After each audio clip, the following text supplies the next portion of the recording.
Party के जितने भी नेता हैं 18 साल की उम्र में वहां जाके मजदूरी किया, मेहनत किया, CEO होता, डॉक्टर होता, इंजीनियर होता, लेकिन नहीं हुआ। कि आप एक रोटी कम खाइए लेकिन अपने बच्चे को पढ़ा लिखा के आगे बढ़ाइए। निषादों के आरक्षण पर निकले मुकेश सहनी की यात्रा आज सीतामढ़ी पहुंच चुकी है और सीतामढ़ी पहुंचकर मुकेश सहनी ने बड़ा बयान दे दिया। इतना ही नहीं, निषादों की जो भीड़ थी वो काफ़ी ज़्यादा थी। पूरा जो सीतामढ़ी शहर था वो निषादों ने हाईजैक कर लिया था, चूँकि मुकेश सहनी की यात्रा थी और इस यात्रा में निषादों के आरक्षण की वो बात लगातार कर रहे हैं। इतना ही नहीं, खगड़िया पहुंचकर उन्होंने लोगों से हाथों में गंगा जल देकर संकल्प भी कराया। मुकेश सहनी कहते हैं कि हमें भी वोट की ताकत को पहचानना, हनुमान की तरह लंका जलानी होगी और इस बात को लेकर मुकेश सहनी ने हाथों में गंगा जल देकर संकल्प करा दिया है। तस्वीरों के साथ छोड़े चलते हैं। ये यात्रा 25 जुलाई को ही पटना से निकला हुआ है। ये 101 दिन का यात्रा है। ये यात्रा यूपी, बिहार, झारखंड तीनों राज्य में हम लोग जा रहे हैं। तकरीबन 80 जिला में हम लोग जा रहे हैं और अपने समाज के हक अधिकार की बात कर रहे हैं। साथियों, मुख्य लड़ाई है कि निषाद समाज को आरक्षण मिले। जब देश एक है, देश के संविधान एक है, देश के चलाने वाला मुखिया माननीय प्रधानमंत्री एक है, देश के गृह मंत्री एक है, तो फिर हमारे साथ भेदभाव क्यों हो रहा है?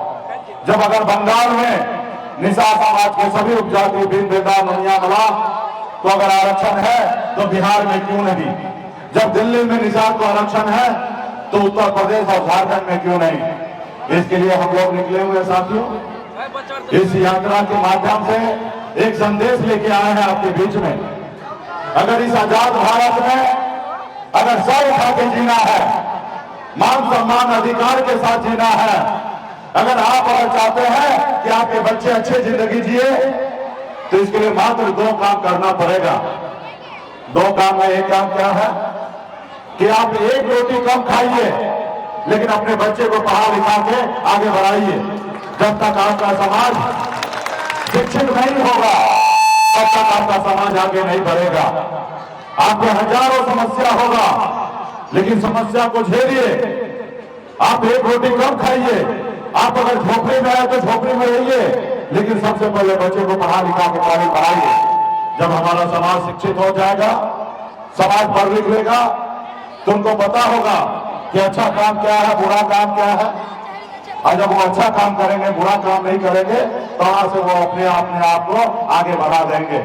और दूसरा, अपने अधिकार के लिए संघर्ष कीजिए, अपने अधिकार के लिए लड़ाई लड़िए।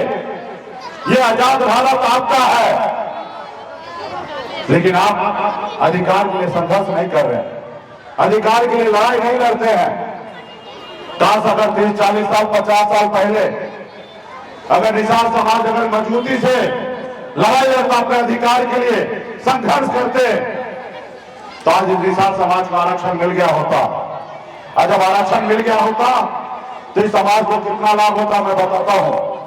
आज यूपी, बिहार, झारखंड में जाइए, 134 जिला है, 137 जिला है, एक भी जिला में निषाद का बेटा कलेक्टर नहीं है। अगर हमें आरक्षण मिल गया होता तो दर्जनों निषाद का बेटा कलेक्टर होता, एसपी होता, एसडीओ होता, बीडीओ होता, सीओ होता, डॉक्टर होता, इंजीनियर होता। लेकिन आपने लड़ाई नहीं लड़ा, जिसके कारण आज आपका बेटा सिर्फ मछली मारने के लिए मजबूर है। आज इसके जवाबदेही कौन है? कौन है इसका दोषी? इसका दोषी वो जो दिल्ली में सरकार में बैठे हैं, वो एक दोषी है। और दूसरा दोषी कौन? दूसरा गुनहगार आप और हम है कि हम अपने हक अधिकार के लिए लड़ाई नहीं लड़े। ये आजाद भारत हमारा है। हमारे पूर्वज ने 250 साल अंग्रेज से लड़ाई लड़ा, तब जाके हमें आजादी मिला। और आजादी से पहले हमारे पूर्वज ने संकल्प लिया था कि हम आजाद करेंगे भारत को। उसके लिए हजारों लाखों की संख्या में हमारे पूर्वज शहीद हुए। देश तो आजाद हुआ, लेकिन सही मायने में गरीब, पिछड़ा, दलित ऐसे वर्ग निषाद को आजादी नहीं मिला। तो साथियों, आपको लड़ाई लड़ना पड़ेगा, संघर्ष करना पड़ेगा। आजादी से पहले राजा के घर में बच्चा जन्म लेता था वो राजा बनता था। रानी के कोख से बच्चा जो जन्म लेता था वही राजा बनता था। लेकिन आजादी के बाद बाबा साहब भीमराव अम्बेडकर ने हमें एक संविधान बना के दिए, हमें एक लोकतंत्र बना के दिए। उस संविधान में, लोकतंत्र में हमें एक ताकत दिया, ताकत ऐसी ताकत दिया, देश दुनिया को उन्होंने बताया कि अब राजा का बेटा राजा नहीं बनेगा। रानी के कोख से बच्चा जन्म ले, जरूरी नहीं है कि वही राजा बनेगा। अब इस देश का राजा वही बनेगा जिसके पास वोट होगा, और जिसके पास वोट होगा वो अपने वोट के दम पर राज्य का मुख्यमंत्री और देश का प्रधानमंत्री बनेगा। आपके पास वोट का ताकत है, लेकिन आपने अपनी वोट को ताकत को नहीं समझा, अपनी वोट को ताकत को नहीं पहचाना, जिसके कारण आज आप गरीबी में जिंदगी जी रहे हैं। और जिन लोगों ने इस संसार में अपनी वोट को ताकत को समझा, वोट को ताकत को समझा, वो समाज देखिए कितना आगे निकल गया है। जैसे हमारे आदरणीय लालू प्रसाद यादव जी, मुलायम सिंह यादव जी, बहन मायावती जी, स्वर्गीय रामविलास पासवान जी, ये लोग कोई अमीर घर में जन्म नहीं लिए, ये लोग भी गरीब घर में ही जन्म लिए, लेकिन उन्होंने संघर्ष किया, लड़ाई लड़ा, अपनी वोट को ताकत को समझा। जब लालू प्रसाद यादव जी दल बनाए तो उनके समाज के लोगों ने उनको साथ दिया, और जब साथ दिए तो दल को बल मिला, और जब दल को बल मिला तो 15 साल बिहार का मुख्यमंत्री लालू प्रसाद यादव जी बने रहे, और आज भी उनकी सरकार है। ये पैसे के दम पे नहीं हुआ, ये वोट के दम पे हुआ, ये संघर्ष के बदौलत हुआ। वो ताकत आपके पास भी है, वो वोट आपके पास भी है, वो ताकत आपके पास भी है, सिर्फ आप पहचान नहीं पा रहे। जैसे हनुमान जी के पास शक्ति था, लेकिन उनको पता नहीं था कि 7 समुद्र पार कर सकते हैं। जब हनुमान जी का एहसास हुआ तो हनुमान जी ने 7 समुद्र पार करके रावण को लंका को जलाने का काम किया। साथियों, रावण को लंका जलाने का काम किया। आज वही शक्ति, वही पावर, आज वही शक्ति, वही पावर बिहार में निषाद समाज के पास है। यूपी में, झारखंड में अगर निषाद समाज अगर एक पैर पे खड़ा हो जाए, अपने समाज के साथ खड़ा हो जाए, अपनी पार्टी, अपने दल के साथ खड़ा हो जाए, तो पटना और लखनऊ तो क्या, हम दिल्ली को कब्जा कर सकते हैं। साथियों, दिल्ली को कब्जा कर सकते हैं, लेकिन इसके लिए संघर्ष करना पड़ेगा, लड़ाई लड़ना पड़ेगा, अपने आप को पहचानना पड़ेगा, तब जाके बदलाव होगा। आज मुझे देखिए, मैं भी गरीब घर में ही जन्म लिया, जहां हजारों समस्या था वहीं पे मेरा जन्म हुआ। पिताजी मछली मारते थे, दादाजी मछली मारते थे, वहीं पे मेरा जन्म हुआ। 18 साल की उम्र में, जिस उम्र में बच्चे को खेलना कूदना होता है, अपने माँ बाप के साथ रहना होता है, उस उम्र में मैंने गांव को छोड़ा, मुंबई जैसे शहर चला गया, 2000 किलोमीटर दूर। 18 साल की उम्र में वहां जाके मजदूरी किया, मेहनत किया, मात्र 30 रुपए रोज पर मजदूरी करता था, 900 रुपए महीने पे नौकरी करता था। लेकिन मैंने संघर्ष को बदला, मैंने अपने नसीब को बदला। संघर्ष के बदौलत मुंबई जैसे शहर में कामयाबी का झंडा मैंने गाड़ा। जब मैं बेहतर जिंदगी जी रहा था, ऐश और आराम की जिंदगी जी रहा था, बड़े गाड़ी में घूमता था, महलों में रह रहा था, तो मैंने देखा कि मैं तो बहुत आगे निकल गया हूं, लेकिन हमारा समाज बहुत पीछे रह गया है।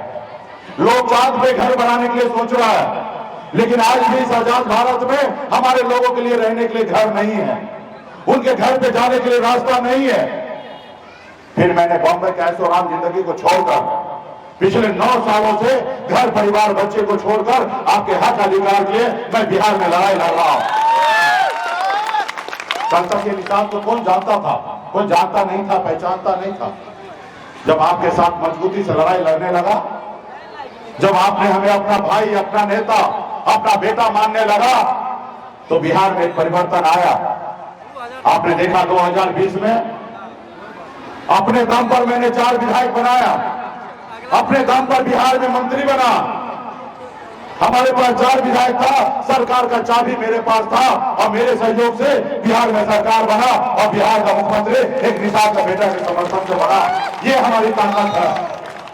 तब तक लोगों को लगता था कि मल्लाह का मतलब सिर्फ मछली मारना होता है, लेकिन हमने 2020 में बता दिया कि मल्लाह का मतलब सिर्फ मछली मारना नहीं है, मल्लाह का मतलब है नेतृत्व करना भी है। साथियों, आज आपने देखा 4 दिन पहले जाति आधारित गणना हुआ है।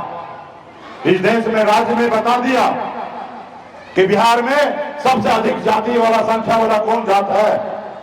1 नंबर में यादव जी है और 2 नंबर में कौन है? निषाद का बेटा, मल्लाह का बेटा है। 10% संख्या हमारे पास है, तो ताकत आपके पास है।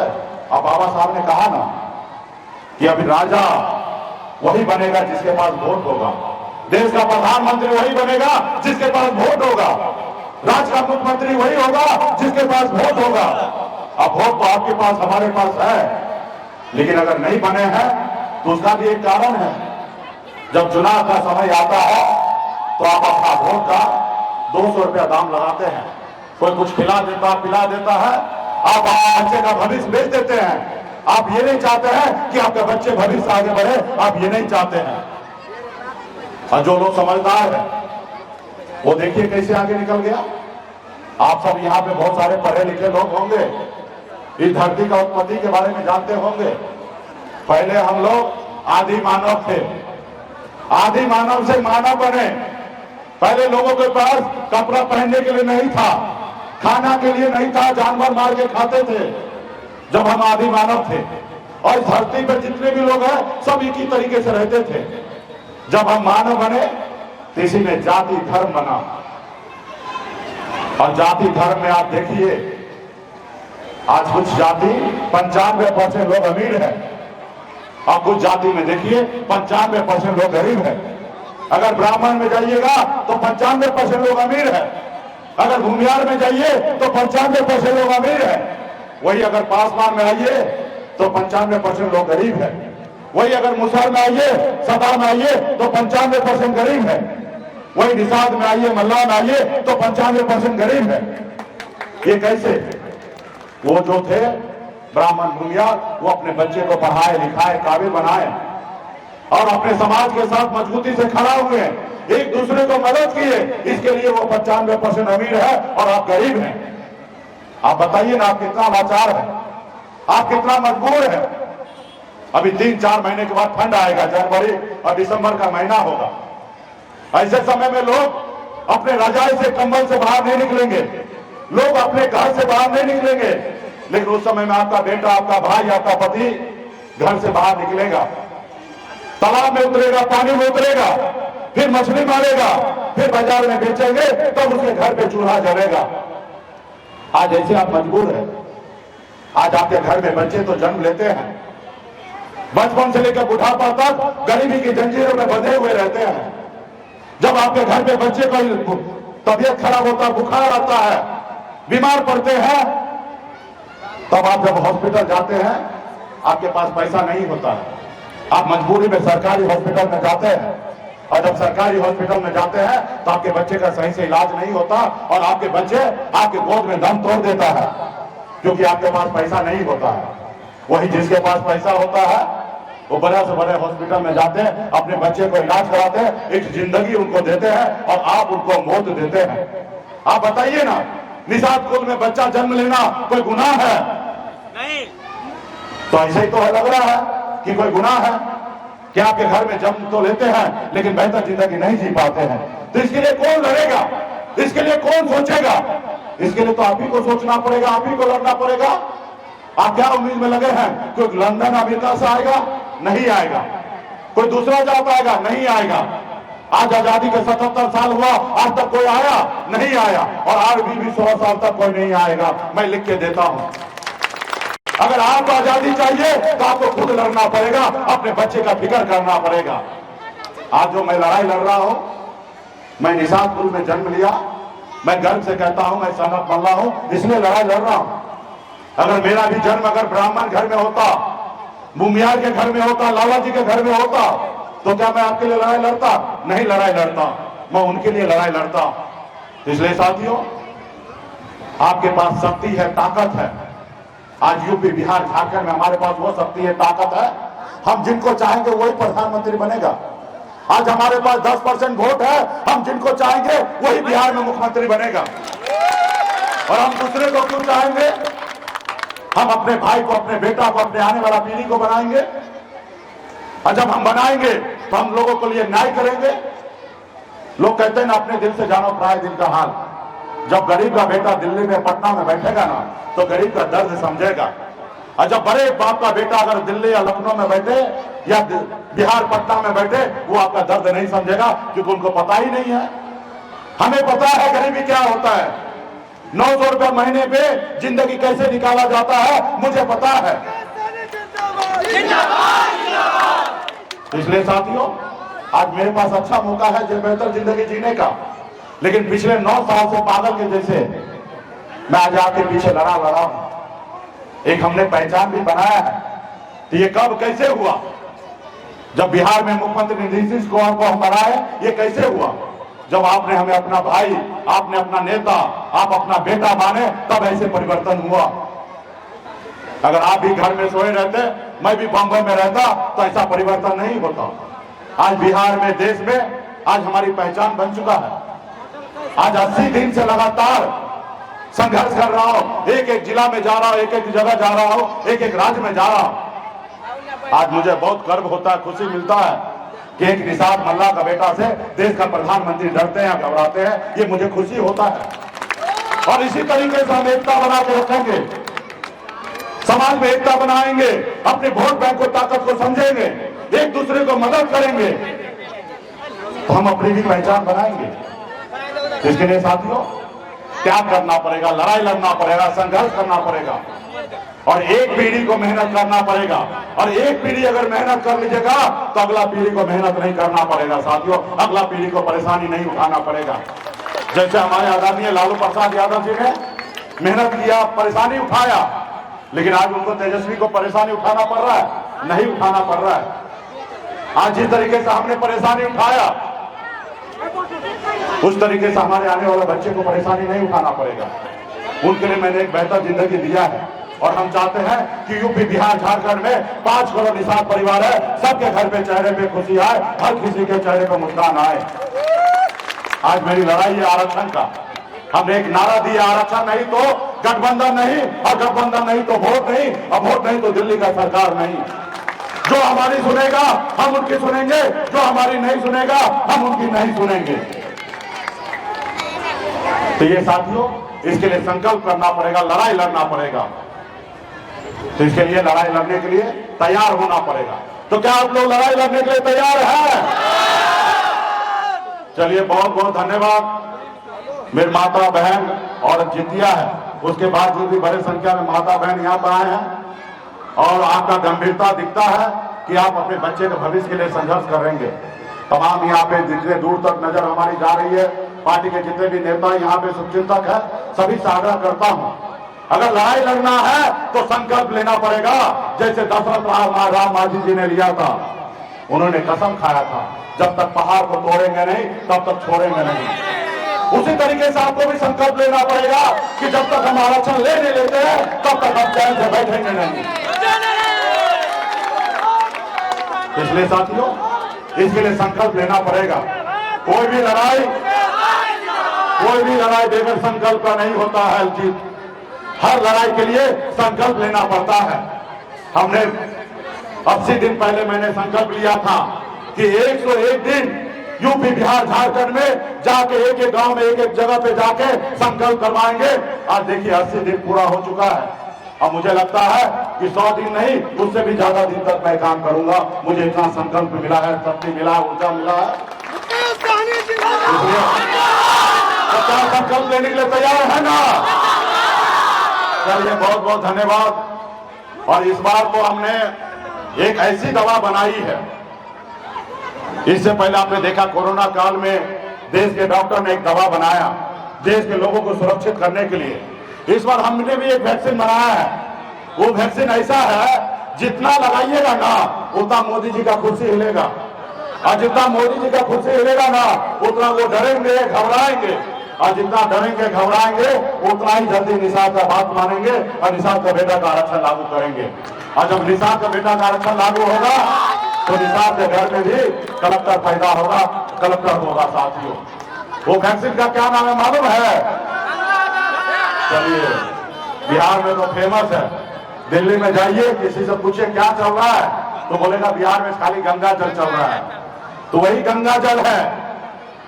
जैसे मोदी जी को 2014 में चुनाव लड़ रहे थे, तो उन्होंने क्या कहा था?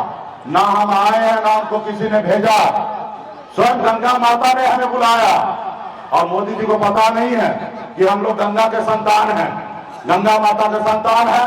और वही गंगा माता हमको भी आए, कहे बेटा उठो और यूपी, बिहार, झारखंड में जाकर एक एक निषाद को संकल्प करवा लो और वीडियो बना के मोदी जी को भेज दो, तब जाकर उनको पता चलेगा कि निषाद संगठित हो गया है। उनको, क्योंकि उनके पास पैसा है, वो गलतफहमी का शिकार है। उनको लगता है मेरे पास पैसा है, हम विधायक को खरीद लेंगे, और खरीद लिया मेरा 4 विधायक, बनी हुई सरकार गिरा देते हैं क्योंकि उनके पास पैसा है। उनके पास पैसा है, वो चाहता है, सोचता है कि चुनाव के टाइम में निषाद के टोला में जाएंगे, 200 रुपया देंगे, वोट खरीद लेंगे। और इससे पहले खरीदता था।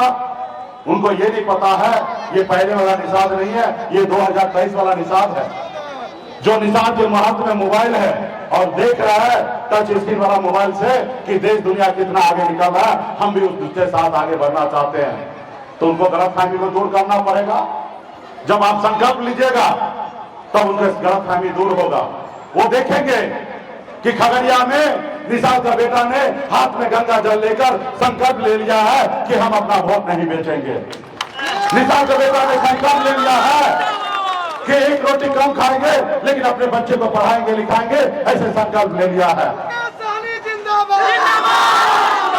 निषाद का बेटा ने संकल्प ले लिया है कि हर हालत में जब तक आरक्षण ले नहीं लेंगे तब तक चैन से नहीं बैठेंगे, ऐसा संकल्प ले लिया है। वो जब देखेंगे तो घबराएंगे, डरेंगे, क्योंकि हमारे पास वो ताकत है। जब हम एक लाइन पे खड़ा हो जाए ना तो 60 लोकसभा सीट हरा सकते हैं और जिता सकते हैं। और जिनको 60 लोकसभा सीट हराएंगे उसके लिए दिल्ली जो है लंदन से ज्यादा दूर हो जाएगा। तो चलिए साथियों, तमाम यहाँ पे माता बहन है, सभी लोग निकालिए वैक्सीन को। जिनके पास वैक्सीन है सब निकालिए, सभी माता निकालिए, वो गंगा जल सब निकालिए, सभी लोग निकालिए। हाँ, सभी लोग निकाल लीजिए। भाई दूर में जो बैठे वो भी निकालिए। आप लोग जहाँ है आवाज जहाँ तक पहुंच रही है सब निकालिए। क्या है दिनेश बिन जी, आप नहीं निकाल रहे हैं? चलिए निकालिए और ढक्कन को खोलिए। जैसे पंडित जी हाथ में देते हैं चूरू में गंगा जल, कहते कि शुद्ध मन से पूजा कीजिए, वैसे हम भी पंडित जी बन के आए हैं। अगर अपने बच्चे का भविष्य अच्छा देखना चाहते हैं तो संकल्प लीजिए, हाथ को ऐसे उठाइए ताकि वीडियो कैमरा में वीडियो बनकर मोदी जी को जाएगा। और जब मोदी जी देखेंगे तब वो बात मानेंगे कि हम आरक्षण के लिए लड़ाई लड़ रहे हैं। और संकल्प पढ़ा आप लोग भी पढ़िए। जो भी निषाद अति पिछड़ा का बेटा है, सभी लोग लीजिए अपने बच्चे के भविष्य के लिए लड़ाई लड़ने के लिए संकल्प पत्र पढ़िए।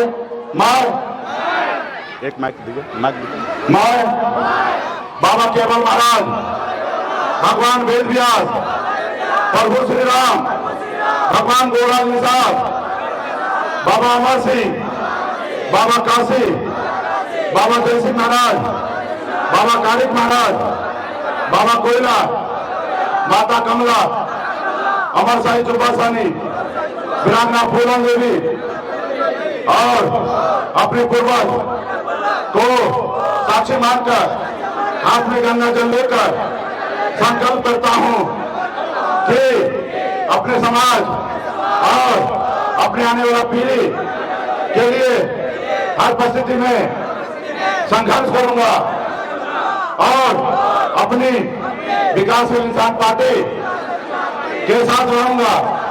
पार्टी जो निर्णय लेगी हम उस निर्णय के साथ रहेंगे।